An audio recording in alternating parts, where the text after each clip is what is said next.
செராஸ் தமிழ் பள்ளியின் அருகே தற்போது கட்டப்பட்டு வரும் 42 மாடி கொண்ட ஆடம்பர அடுக்குமாடி வீட்டுக்கு எதிராக தாங்கள் தொடர்ந்து போராடுவோம் என்று அப்பள்ளியின் மேலாளர் வாரிய தலைவர் குமார் வீரன் தெரிவித்துள்ளார்.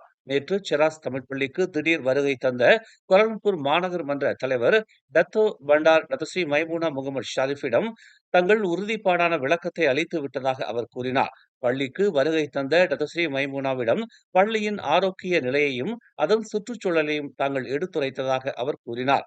ஆனாலும் மேம்பாட்டு நிறுவனத்துடன் பேச்சுவார்த்தை நடத்துமாறு மைமூனா தங்களுக்கு ஆலோசனை வழங்கியதாகவும் இதனை தங்களால் ஏற்றுக்கொள்ள முடியாது என்றும் அவர் கூறினார்.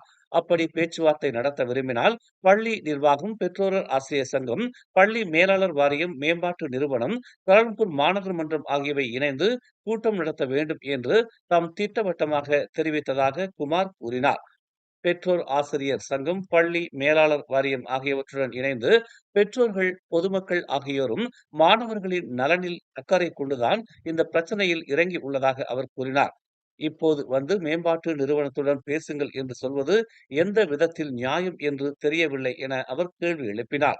மாணவர்களின் கல்வி பாதிக்கப்படக்கூடாது என்று தாங்கள் போராடி வருவதாகவும், இங்குள்ள சுற்றுச்சூழல் மிகவும் மோசமாக இருக்கிறது என்பதை சம்பந்தப்பட்ட தரப்பினர் உணர வேண்டும் என்றும் அவர் வலியுறுத்தினார். அதுவரை தங்களின் போராட்டம் ஓயாது என்று அவர் கூறினார். மேலும் செய்திகளை தெரிந்து கொள்ள தமிழ் மலர் நாளிதழை பாருங்கள்.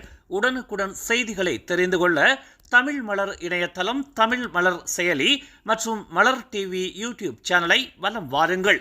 எங்களோடு இணைந்திருக்க மலர் டிவியை பதிவு செய்து கொள்ளுங்கள். உறவுகள் மகிழ்ந்திட விருப்பம் மற்றும் பகிர்வு சேவையை சொடுக்கிடுங்கள்.